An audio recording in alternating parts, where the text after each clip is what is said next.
ये आगरा के प्रदीप कटारा की फैमिली है। पत्नी, 3 बेटियां और एक छोटा बेटा। प्रदीप कटारा शिक्षा मित्र थे। पिछले महीने यूपी में पंचायत चुनाव के दौरान उनकी पोल ड्यूटी लगी। उन्हें कोरोना वायरस ने आ घेरा, जिसके कारण कुछ दिनों के बाद उनकी मौत हो गई। ये परिवार का दावा है। आज आलम यह है कि यूपी सरकार ने प्रदीप कटारा की शहादत को एक तरह से ठुकरा दिया है। यानी प्रदीप कटारा के परिवार को मुआवजा तक नहीं मिलेगा, क्योंकि सरकारी आंकड़ों में प्रदीप कटारा की मौत चुनाव ड्यूटी के दौरान कोरोना वायरस की वजह से नहीं हुई। इंडियन एक्सप्रेस में छपी एक खबर के मुताबिक बदायूं में एक सीनियर शिक्षक की 2 बेटियां अपने पिता के शव को एम्बुलेंस में लेकर जिलाधिकारी के ऑफिस के सामने धरने पर बैठ गई कि हमारे पिता की चुनावी ड्यूटी के दौरान कोरोना से मौत हुई। उस दौरान कोरोना ने जकड़ा और मौत हुई, इसलिए सरकार इस मौत का संज्ञान ले ताकि परिवार को कम से कम जरूरी मुआवजा तो मिले। यूपी में ऐसे कई परिवार हैं, शिक्षकों के, सरकारी कर्मचारियों के, जिन्होंने अपनों को इसलिए खोया क्योंकि चुनाव आयोग को यूपी में पंचायत चुनाव करवाने थे। आखिर इन लोगों की गलती क्या थी? पहले इन्हें पोल ड्यूटी के लिए ट्रेनिंग के लिए बुलाया गया था। फिर चुनाव के 4 फेज में 4 वोटिंग के फेज थे, उसमें इनकी तैनाती हुई और फिर काउंटिंग के दिन भी इनकी ड्यूटी लगी। हम सब ने देखा कितनी भीड़ उमड़ी थी, वोटिंग वाले दिन भी और काउंटिंग वाले दिन भी। शिक्षक संगठनों ने तो सरकार को बाकायदा 1621 कर्मचारियों, शिक्षकों की बाकायदा नाम के साथ लिस्ट दी है कि पोल ड्यूटी के दौरान ही इनको कोरोना हुआ, जिसके कारण ये बीमार पड़े, जिसके कारण उनकी मौत हुई। लेकिन यूपी की योगी सरकार कह रही केवल 3 लोगों की मौत हुई है इस दौरान जिनकी पोल ड्यूटी थी। सरकार सच का सामना करने के लिए कतई तैयार नहीं दिखती।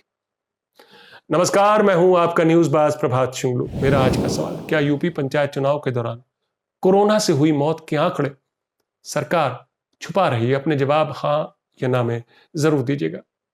द हिंदू अखबार में छपी एक खबर में बेसिक शिक्षा के under secretary Satya Prakash, UP सरकार में, उन्होंने बताया कि जिलाधिकारियों ने जो राज्य चुनाव आयोग को लिस्ट दी है उसके मुताबिक केवल 3 शिक्षकों की ही मौत पोल ड्यूटी के दौरान कोरोना से हुई।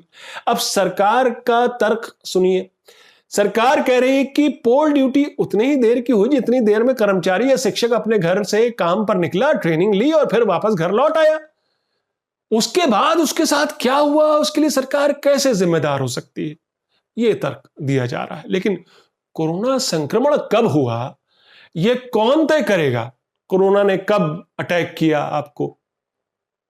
यानी 2 मई के बाद, यानी काउंटिंग के दिन के बाद अगर किसी की मौत होती है या वोटिंग वाले दिनों के अलावा किसी की मौत होती है तो सरकार उसे पोल ड्यूटी के दौरान हुई मौत नहीं मानेगी। क्या यह तर्क दिया जा रहा है? क्या यह समझा जाए? जाहिर है संक्रमण इसी दौरान हुआ होगा, पोल ड्यूटी के दौरान ही हुआ होगा। इंटरैक्शन जब हुआ होगा, 2 गज की दूरी की बात नहीं हुई होगी। भीड़ के रहते हुए उन्होंने काम किया होगा। कोविड प्रोटोकॉल का पालन भी नहीं हुआ होगा बहुत सारे केसेस में। तबीयत बिगड़ी होगी और फिर कुछ दिनों में हालात बेकाबू हो गए होंगे, या दवाई या ऑक्सीजन के अभाव में उस शिक्षक की, उस कर्मचारी की मौत हो गई होगी। हम तो ऐसे ही देख रहे हैं कि किस तरह से मौत हो रही है पूरे देश में कोरोना की वजह से, ऑक्सीजन के अभाव में, दवाइयों के अभाव में, जरूरी इंजेक्शन के अभाव में। जाहिर है शिक्षकों के साथ भी ऐसे ही मंजर पेश आया होगा। फिर सरकार क्यों नहीं समझना चाह रही? अब दिलचस्प बात यह है कि हाईकोर्ट में इसी शिक्षा विभाग ने यह माना कि पंचायत चुनाव के दौरान 28 जिलों में 77 पोलिंग अफसरों की मौत हुई। यानी पोलिंग अफसरों की मौत अगर इतने बड़े पैमाने पर हो सकती है, पोल ड्यूटी की वजह से हो सकती है, कोरोना की वजह से हो सकती है, तो क्या शिक्षक कोरोना को लेकर एक्सपोज नहीं हुए होंगे? क्या वायरस ने उनको छोड़ा होगा?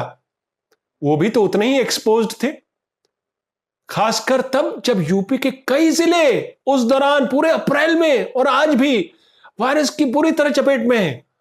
आज तो वायरस गांव गांव फैल चुका है, मौत का तांडव जारी है।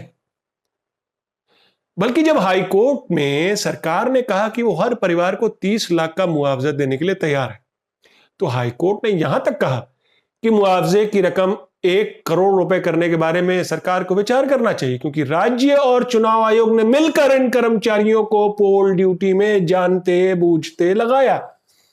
यह कहना था हाईकोर्ट का। मैंने पिछले हफ्ते यूपी कर्मचारी परिषद के अध्यक्ष हरीश किशोर तिवारी से भी बात की थी। उन्होंने बताया था कि 706 शिक्षकों की मौत तो चौथे दौर के चुनाव से पहले ही हो चुकी थी। 29 अप्रैल से पहले चौथा दौर और आखिरी दौर 29 अप्रैल को हुआ था।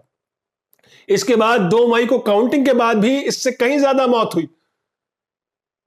तो उनका तो दावा था कि 1.5 से 2,000 शिक्षक और कर्मचारियों की मौत हुई है। सवाल यह है कि इतना बड़ा गैप कैसे हो सकता है? कोई तो झूठ बोल रहा है। क्या कर्मचारी और शिक्षक संगठन झूठ मूठ अपने घर वालों को मृत घोषित बता रहे? क्या वो आंकड़ों की हेराफेरी कर रहे? क्या सरकार यह बताना चाहती कि मरने वाले शिक्षकों के परिवार वाले मौत जानबूझकर सरकार पर थोप रहे ताकि उन्हें मुआवजा मिल सके? या फिर योगी सरकार सच का सामना नहीं कर पा रही और लगातार सच पर पर्दा डाल रही, जैसे यूपी के कई जिलों में शमशान में जलती चिताओं और रेत में गाड़ी गई लाशें बार बार सरकार के दावों को ठुकरा रही। लेकिन कर्मचारी इन संगठनों ने कहा है कि वो हिम्मत नहीं हारने वाले और सरकार से हर मोर्चे पर अपने हक के लिए लड़ते रहेंगे। मेरा आज का सवाल, क्या यूपी पंचायत चुनाव के दौरान हुई कोरोना से मौत के आंकड़े सरकार छुपा रही? अपने जवाब हां या ना में जरूर दीजिएगा। तो ये थी आज की न्यूज़बाजी। फिर मिलेंगे एक नई न्यूज़बाजी के साथ। तब तक के लिए नमस्कार।